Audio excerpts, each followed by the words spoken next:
জমা এত মাছ করতে আমার 22টা নিয়ে আসছে। হ্যাঁ 22টা আনছে। ডিম আনছে, ডিম লই আইও। ডিম আনছে না? হ্যাঁ ডিম আনছে। আর অনেক মাছ আনছে দাদা। হ্যাঁ আমার বাপের বাড়িতে লই আইছি। বাপের বাড়িতে? তোমরা লাগে। ও আর কোথা তুইছি তো?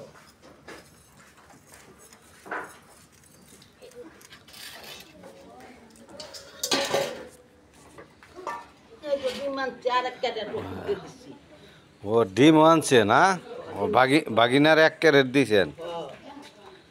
ও তাহলে যাক ভালোই হয়েছে। এই দামের জিনিসের মধ্যে, এত দামের জিনিসের মধ্যে চলতে উঠতে কষ্ট। আমার বাহার বাড়িতে মাছ লইছে, আসলে ভালোই লাগছে। অনেকের নানির বাড়িতে অনেক কিছু আনে না, আমার নানির বাড়িতে দেখা যায় মাছ আনছে। হ্যাঁ মামুর বাড়ি তো মধুকারি। হ্যাঁ মামুর বাড়ি মধুহারি, মামাই তো নাই। মামাই থাকলে তো মনে হয় আরো বেশি লইছ, আর আগে লইছ। হ্যাঁ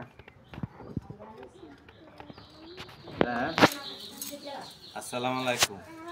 মামার বাড়িতে আনছে মাছ, পাঙ্কাশ মাছ, রুই মাছ, তেলাপিয়া মাছ, হ্যাঁ আর পুঁটি মাছ। ওই দিন কুটতেছে মাই আর বালতি থুইছে। আবার ডিমও আনছে বলে 2 ক্যারেট। যাক আলহামদুলিল্লাহ। হ্যাঁ মামুর বাড়ি মধুহারি। হ্যাঁ এখন মামার বাড়িতে কাঁড়াল নিয়েছে, আসলে এটা ভাবতে অন্যরকম লাগে। ঠিক আছে, মামার বাড়ির সব কিছুই বলা। নানির বাড়ি গেলে যদি নুনটা মধ্যে বাদ দে তো এটা মজা লাগে। কি কইছি বুঝছেন? ছোটবেলা গিয়ে নানির বাড়িতে গিয়ে বইরা রয়েছে, আমি নানির বাড়িতে মানুষ হয়েছি। তো বড় মামু ছোট মামু মানে ফালতো, 2 মামানি ফালতো। আর ওইখানে ওই স্কুলও কিছুদিন লেখাপড়া করতে পর আবার বাড়িতে পড়ছি।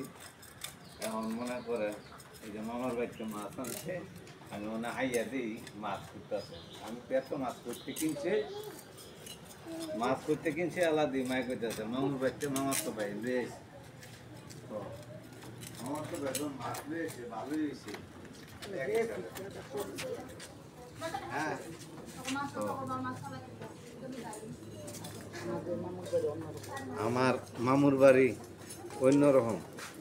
মামুর বাড়ি কলা, কাঁঠাল, হ্যাঁ আম জাম সবই আল্লাহ রহমত আনতো, লটকল টটকল সবই খাইছি। এটি এই সময় দেখাইতাম পারছি না। মানে মাছ আনছি, হাইয়া দিয়ে মাই মাছ করতেছে, আমার বড় বোনও মাছ করতেছে। মানে এই মাছ করতেছে যে আমি দেখতে অভাব হয়েছি। আবার বলে ডিমও লয়েছি। যাক ভালো হয়েছে আলহামদুলিল্লাহ। আপনারা সবাই আয়েন, তো এই মাছটা আপনার ঘরে লিয়ে খাম। তো সবাই ভালো থাকবেন। আসসালামু আলাইকুম।